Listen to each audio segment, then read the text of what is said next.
Love जिहाद funding मामले में सरेंडर करने वाले इंदौर के कांग्रेस पार्षद अनवर कादरी उर्फ डकैत कई खुलासे कर रहा है। देश के करीब 7 शहरों में फरारी काटने के बाद डकैत अपनी पत्नी के साथ नेपाल में छुपा हुआ था, लेकिन जब Indore crime branch police Nepal पहुंची तो उसने नेपाल में ही भेष बदला और सिक्किम, अरुणाचल प्रदेश, महाराष्ट्र से होते हुए भूसावल और फिर बुरहानपुर होते हुए इंदौर पहुंचकर उसने सरेंडर किया। तो वहीं दरअसल 14 जुलाई को इंदौर के बाणगंगा इलाके की रहने वाली 2 युवतियों ने लव जिहाद और दुष्कर्म के मामले में अलग अलग 2 एफआईआर दर्ज करवाई थी, जिसमें दोनों आरोपियों अल्ताफ और साहिल को कांग्रेस पार्षद अनवर कादरी उर्फ डकैत द्वारा 3 लाख की फंडिंग के आरोप लगे थे, जिसके बाद से अनवर फरार हो गया था और पुलिस लगातार इसकी तलाश कर रही थी। इसी बीच डकैत पर 40,000 का इनाम घोषित करने के साथ ही संपत्ति कुर्क करने का नोटिस भी जारी हुआ था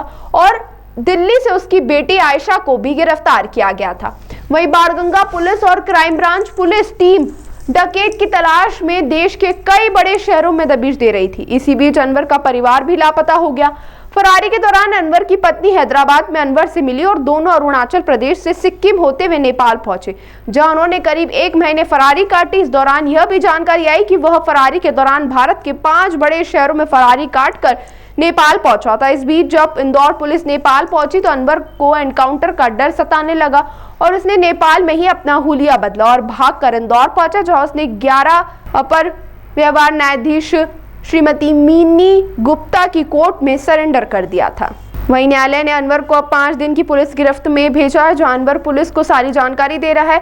पुलिस फरारी के दौरान छुपने के ठिकानों और मदद करने वालों के अलावा आर्थिक रूप से सहयोग करने वालों की जानकारी जुटा रही है। साथ ही लव जिहाद को बढ़ावा देने के लिए होने वाली फंडिंग की सोर्सेस की जा रही थी, इसकी भी जानकारी हासिल कर रही है। पुलिस का मानना है कि फिशरीज फर्म और विदेशों से आए पैसों से लव जिहाद को बढ़ावा दिया जा रहा था, जिसे देखते हुए अनवर के बैंक खातों की भी जाँच की जा सकती है।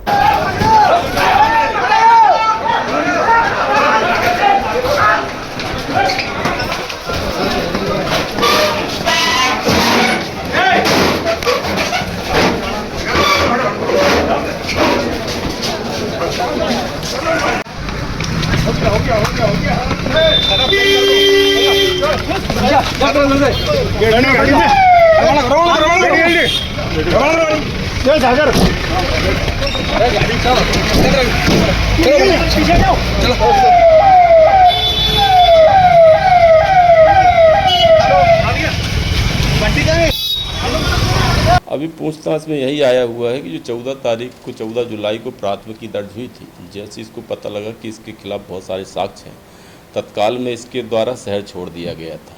अभी तक की जो चैन मिली हुई है उसमें यही पता लगा कि 15 जुलाई को वो यहाँ से भोपाल, भोपाल से हैदराबाद, हैदराबाद से चेन्नई, चेन्नई से सिक्किम, सिक्किम से सिलीगुड़ी, फिर मुजफ्फरपुर, गोरखपुर और फिर बॉर्डर के नेपाल तक की कुछ चीज़ें जानकारी लग रही हैं।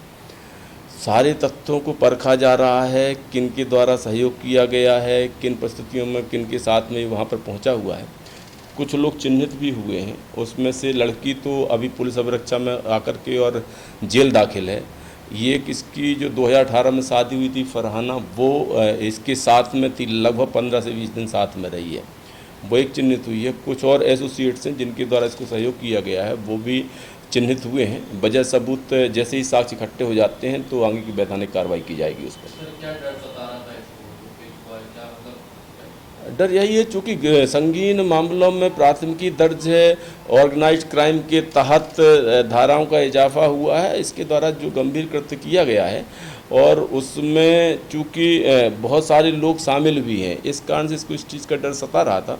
साथ ही साथ चूँकि ये इसके पहले से भी कुछ न कुछ ऐसे कृत्य हैं, चूँकि लगभग 17-18 मामले पंजीबद्ध हैं पूर्व से आपराधिक किस्म का व्यक्ति है। इस कारण से ये पुलिस से भागने की फिराक में था।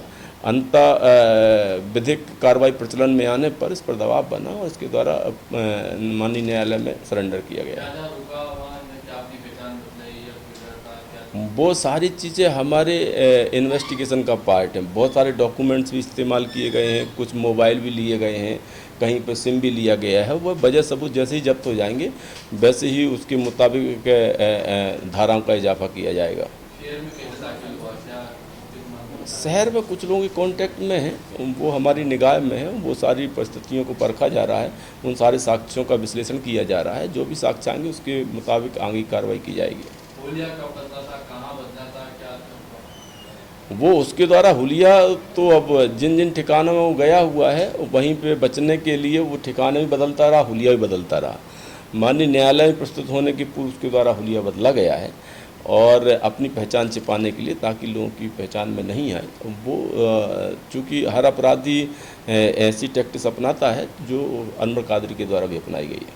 पुलिस का सहयोग कर रहा होता नहीं? बिल्कुल, हमारे पास ऐसे साक्ष्य हैं कि साक्ष्य जैसे ही समक्ष में लेकर आए जाते हैं तो स्वाभाविक है कि अपराधी टूट ही जाता है। तो वो सारे साक्ष्यों को संकलित किया जा रहा है, उतना सहयोग तो नहीं कर रहा है, चूँकि सातिर अपराधी और पूर्व से चूँकि हैबिचुअल ऑफेंडर है, आदतन अपराधी है, वो बहुत सारी कमजोरियों को समझता भी है पूछताछ की, तो उतना सहयोग तो नहीं कर रहा है, लेकिन हमारे पास साक्ष्य उसके मुताबिक कार्रवाई की जा रही है। पुलिस ने जो वीडियो थे वो बताए, जो आरोपियों के उसको सारी चीज़ें विवेचना में जितने भी तथ्य आए हुए हैं वो उन सभी की पुष्टि की जा रही है। बैंक खाते की और कोई जानकारी? हाँ, ये बेसिकली पहले मंडी में बकरों की खरीद फरोख्त करता था, उसके बाद प्रॉपर्टी का काम करने लगा था और फिर इसके बाद 2024 में इसके द्वारा कुंडालिया डैम लिया गया। हालांकि डैम इसके नाम पर नहीं है, वो मिस्टर सरवर मंसूरी के नाम पर है, जो ऑक्शन में मिला हुआ था। उसकी आकस्मिक डेथ हुई है, ये भी तथ्य सामने आया हुआ है अभी तक। फिर उसके भी कुछ परिजन लोग हैं, कैसे ये वहाँ पर डैम तक पहुँचा है, वहाँ उसके फर्म में शामिल हुआ है, वो भी हमारी जांच का विषय है और उसको भी शामिल डायरी किया जा रहा है। पहले दिन क्या था रवैया लिया थाने में कुछ? पहले दिन रवैये की क्या बात है, अपराधी जैसा रवैया था उसका। पुलिस का सहयोग या कुछ? नहीं, पुलिस का सहयोग की क्या मतलब है, जो उसके द्वारा कृत्य किया गया उसके मुताबिक से पूछताछ जारी है।